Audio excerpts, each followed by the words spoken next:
நம்ம கிளாஸுக்கு வராக்களில் சில பேர் சொல்லுவாங்க, எனக்கு எழுத தெரியும், எனக்கு வாசிக்க தெரியும், அடுத்தாக்கள் கதைக்கும் போது என்னால் விளங்கிக் கொள்ளக்கூடியமாக இருக்குது, ஆனால் என்னால் வசனம் அமைச்சு கதைக்கிறது கஷ்டமாக இருக்குன்னு சொல்லி.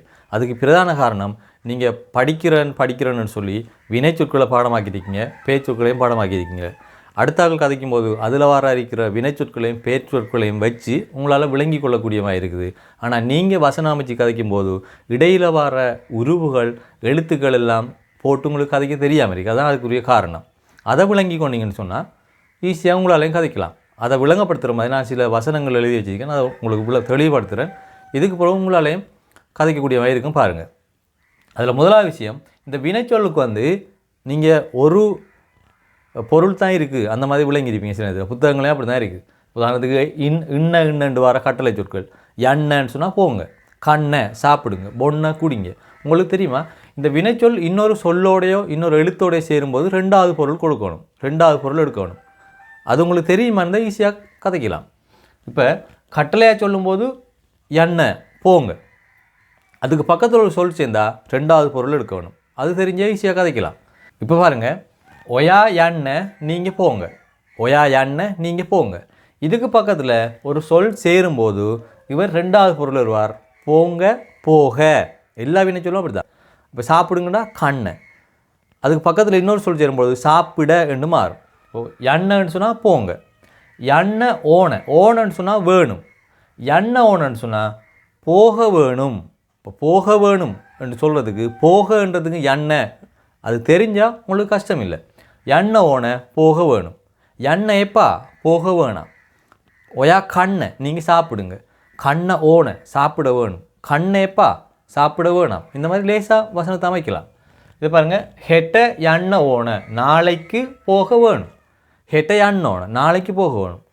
அதோட இன்னொரு விஷயம் சொல்லணும், நிறைய பேர் சிங்களம் கதைக்கிறது நேரடியாக தமிழை மாதிரி மொழிபெயர்த்து கதைக்கலாது, இங்கிலீஷை மாதிரி அதுக்கு ஒரு வசன அமைப்பு முறை இருக்குது போல், சப்ஜெக்ட் வேர்ப் ஒப்ஜெக்ட் மாதிரி சிங்களத்துக்கும் அப்படி இருக்குது போல் அப்படின்னு நினச்சி பயந்து கதைக்கிறல. அப்படி எல்லாம் இல்லை. நாம் எப்படி தமிழில் வசனத்தை அமைக்கிறோமோ அதே மாதிரி 100% அழகாக வசனத்தை அதே மாதிரி அமைக்கலாம். சில இடங்களில் மாதிரி தான் மாற்ற வேணும். அடுத்த வசனத்தை பாருங்கள், ஹெட்ட எண்ணெய் ஓனத, ஓனன்னு சொன்னால் வேணும், ஓனதன்னு சொன்னால் வேணுமா. அப்போ எண்ணெய்ன்னு சொன்னால் போங்கன்னு எடுத்துற ரெண்டாவது பொருள் வரும். இதுக்கு பக்கத்தில் ஒரு சொல் சேர்றபடியா, எண்ணெய் ஓனதை போக வேணுமா, ஹெட்ட எண்ணெய் ஓனதை நாளைக்கு போக வேணுமா, ஹெட்ட எண்ணெய் ஓனதை நாளைக்கு போக வேணுமா, ஹெட்ட எண்ணெய் ஓனதை நாளைக்கு போக வேணுமா. தனியாக எண்ணெய்னு முடியுமா இருந்தால் ஹெட்ட எண்ணெய் நாளைக்கு போங்க, ஹெட்ட எண்ணெய் நாளைக்கு போங்க. இந்த சொல் இன்னொன்றோட சேரும்போது ரெண்டாவது பொருள் எடுக்க வேணும், எண்ணெய் ஓனதை போக வேணுமா.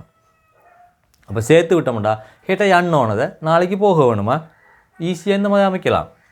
அடுத்த பாருங்கள், ஹொந்தன்னு சொன்னால் நல்ல, ஹொந்த நல்ல. பொத்தன்னு சொன்னால் புத்தகம், பொத்த புத்தகம். ஒரு புத்தகம் என்று சொல்லும்போது இந்த ஒருன்றதுக்கு எக்காக் என்று நாங்கள் சொல்லக்கூடாது, அல்லது எக்க என்றெல்லாம் சொல்லக்கூடாது. இந்த பொத்தைக்கு பக்கத்தில் இக்கன்று எழுத்து சேர்க்க வேணும். ஒரு பொத்தாக், ஒரு புத்தகம். இது இப்படி தெரியாட்டி உங்களால் வசனம் அமைக்க கஷ்டம். அதே மாதிரி நல்லன்னு சொன்னால் ஹொந்தையா ஹொந்தட்டேயா எதை போடுறது, இப்படி எல்லாம் தெரியாட்டி வசனம் அமைக்கிற கஷ்டமாக இருக்கும். அது ஈஸியாக தெரிஞ்சால் அதுக்கேற்ற மாதிரி மொழிபெயர்த்து வசனம் அமைக்கலாம். அப்போ ஹொந்தன்னு சொன்னால் நல்ல, ஹொந்த நல்ல, பொத்த புத்தகம், இக் ஒரு நல்ல புத்தகம்னு சொல்லும்போது ஹொந்த பொத்தாக், நல்ல ஒரு புத்தகம், ஹொந்த பொத்தாக், ஒரு நல்ல புத்தகம். அடுத்த பாருங்கள், லியன்னு சொன்னால் எழுதுங்க, லியன்ன எழுதுங்க.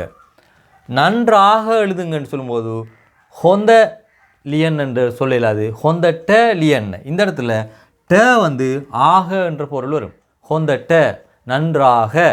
அப்போ நல்லன்னு சொன்னால் ஹொந்த, நன்றாகன்னு சொன்னால் ஹொந்த ட என்று மாறும். அது எப்படி மாறுதுன்னு சொன்னால், ஒரு வினைச்சொல் வந்தால் அந்த வினைச்சொல்லை விளக்க வரும்போது, இப்போ எழுதுங்க எப்படி எழுதுங்க, பெருசாக எழுதுங்க, சின்ன எழுதுங்க, நல்லா எழுதுங்க, அழகாக எழுதுங்க, இப்படி ஆக ஆகன்று தமிழில் வருது. அந்த ஆகைக்கு ட என்ற எழுத்து வரும். இது தெரிஞ்சால் ஈஸியாக வசனம் அமைக்கலாம்.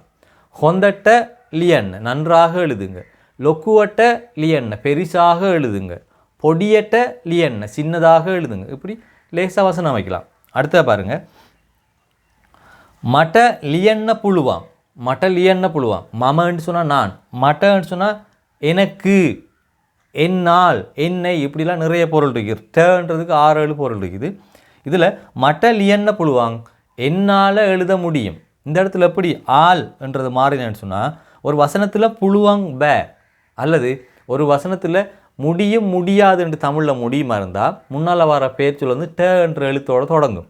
அந்த ட எழுத்துக்கு பொருள் வந்து ஆல் என்று தான் எடுக்க வேணும்.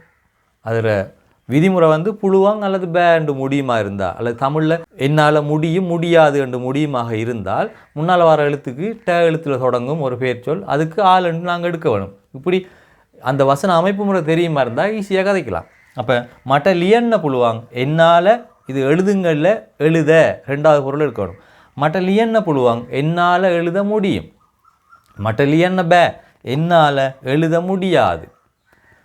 ஒயாட்ட லியன்ன புழுவாங்க, ஒயான்றதோட ட சேரும். அப்போ உங்களால், ஒயாட்ட லியன்ன புழுவாங்க உங்களால் எழுத முடியும்.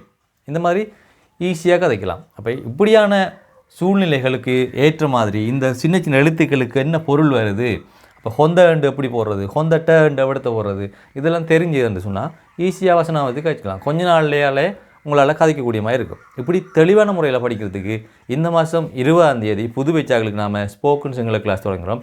வயது வித்தியாசம் என்று எல்லோருமே நீங்கள் சேர்ந்து கொள்ளலாம். நம்மளோட கிளாஸில் செய்கிறதுக்கு ஃபேஸ்புக்கில் யூடியூப்பில் பார்க்குறார்கள். முதலாவது கொமெண்டில் பாருங்கள், குரூப் லிங்க் போட்டிருக்கேன், அதில் கிளாஸ் டீட்டெயில்ஸும் போட்டிருக்கேன். அதை கிளிக் பண்ணி நீங்கள் குரூப்பில் வரலாம். டிக்டாக்கில் பார்க்குறார்கள், இந்த வாட்ஸ்அப் நம்பருக்கு ஸ்போக்கன் சிங்கிள் அப்படின்ற ஒரு மெசேஜ் போடுங்க. நான் கிளாஸ் டீட்டெயில்ஸ் குரூப் லிங்க் அனுப்புகிறேன். அந்த லிங்கை கிளிக் பண்ணி நீங்கள் குரூப்பில் வரலாம். முதலாவது கிளாஸ் ஃப்ரீ கிளாஸ். அந்த ஃப்ரீ கிளாஸை பார்த்துட்டு நீங்கள் காசு கட்டி நம்மளோட கிளாஸில் சேரலாம். 3 மாதம் கிளாஸ் நடக்கும். 3 மாதத்துக்கும் ஒரே தடவையில் நீங்கள் 4000 கட்டி சேரலாம்.